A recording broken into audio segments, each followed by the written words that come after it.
Minnesota Fighting Vikings fans know as the offense goes, so goes the team. As Kirk Cousins goes, so goes the offense, so goes the team.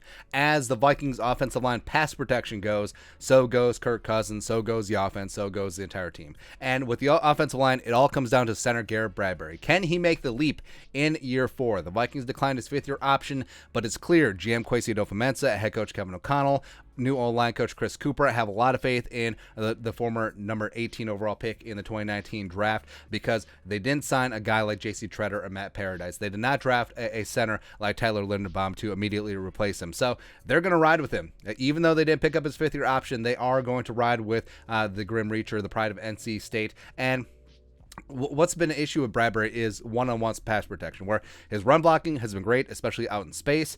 He's a good leader in the middle, as well as he's good at communicating the line calls. But defense coordinators know if you can get him isolated one-on-one, there's a good chance that he will end up in Kirk Cousins' lap.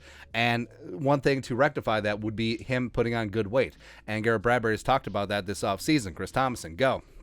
Vikings, Garrett Bradbury admitted he has to be more consistent. Said he played at 295 pounds last year and is now 305, 310. Putting on weight, so I'm feeling really good. Said he put on weight by lifting and eating beef and ice cream, just eating everything that I can. Now, all of us armchair offensive linemen out there, like we know, is like, oh, we could put on weight, no problem. Eat all the fried chicken, eat all the McDonald's, eat all the pizza, eat all the tacos, eat all the bad things for you, and then don't move, right? Just don't do anything, and just watch the weight pile up. That's right. But it's such a tough balance when you need to put on good weight because slobbish fat guy weight is gonna as an offensive lineman, it's gonna affect your stamina. It's gonna affect you late in games later on in the season. There's a better chance that you could get hurt, and just no bueno. But also, if you've ever tried to, do you even lift, bro? You know that it is extremely tough to add size in a specific area. And with Bradbury, it's in the haunches. It's in that ass. So doing squats, doing deadlifts, doing hang cleans, all of that stuff. But just because you're lifting and eating, yes, you're going to build up those muscles, but it isn't going to be a translation that you're going to put on size that you're going to be able to hold up in one-on-one spots. Now, it certainly hurts. It certainly does not hurt, but it's a very inexact science. And I'll tell you what, man, like he's eating beef and ice cream. That's fantastic. But have you ever tried to eat like 6,000 clean calories? We're talking about lean beef and vegetables and rice. And yeah, he's throwing an ice cream in there too. But it takes a lot.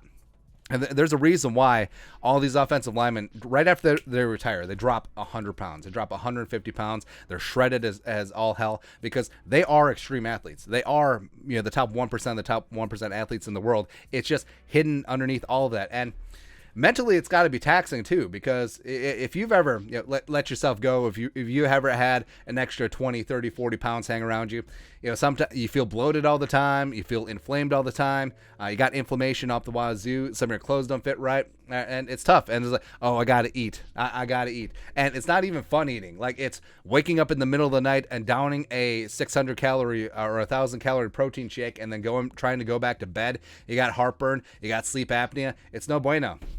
It's not fun, man. And that's part of the job because guess what? So what's really revealing and frustrating? Oh, so Bradbury's putting on size. Garrett the Rock Bradbury. But when he was coming out NC State, this is the official weigh-in at the combine. He weighed in at 306. So he's actually, if it's true that he played at 295 last year, he lost 9-10 pounds, which is tough. Also, oh, yeah, by the way, trying to keep up that weight in training camp and in season when you're practicing, when you're playing, when you're lifting, it's taxing. Well, it is freaking hard work, man. Legendary offensive tackle Joe Thomas, stupid Badger, but whatever. What he said, what he used to do is he'd have a gallon of milk. He would have a loaf of Wonder Bread, and he would have the most high-calorie, high-sugar peanut butter and jelly you could find. Make all of the peanut butter and jelly sandwiches, and then just eat that.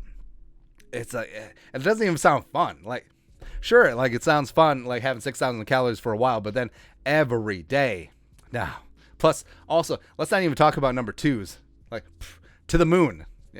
Get out of here. Get out of here. But yeah, Garrett Bradbury, that was a knock on him coming out of NC State, where he was an amazing freak athlete, great movement skills, former tight end when he committed to NC State. And he was just the guy that, hey, if he can get his anchor right, if his anchor can transition to the NFL, he'll be fine. And it isn't all about size necessarily. It is about leverage. It is about technique. You look at guys like Kelsey with the Eagles. You look at guys like Linderbaum, who weighs less than Bradbury, except I think is going to be phenomenal in the National Football League. Again, it isn't all about pure weight, because you've seen 330-pound centers get thrown around as well. It really is all about leverage and technique. And Bradbury, yeah, he was seen as a savior when he was drafted in the first round, because the Vikings needed a center. They needed that interior offensive lineman, but it just didn't work out. And they declined his fifth-year option because it would have been like $13+ million. So, yeah, not so much.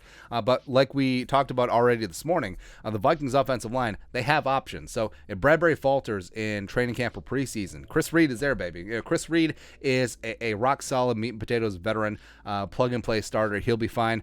Jesse Davis, same thing. He's been solid at guard, not so much at right tackle. Or a guy like Wyatt Davis or Ed Ingram could step up at guard. Also, they've worked in Wyatt Davis a little bit at center. So, I mean, they have options. Austin Schlottman, the veteran, has been working center too. So, even though the Vikings do have faith in Bradbury and everything is coming up Millhouse with him, they got fallback options. They got plan B, C, and D going on with Bradbury. So, but I still got faith, man. I like Bradbury a lot.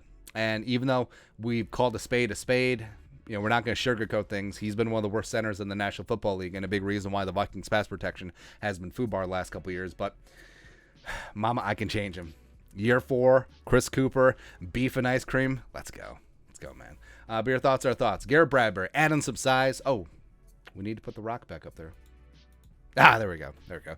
Let us know your thoughts and our thoughts in the comment section below. Subscribe for daily Vikings takes. Want to support the work? Put a little something in the Venmo. But until next time, Skull Production Value.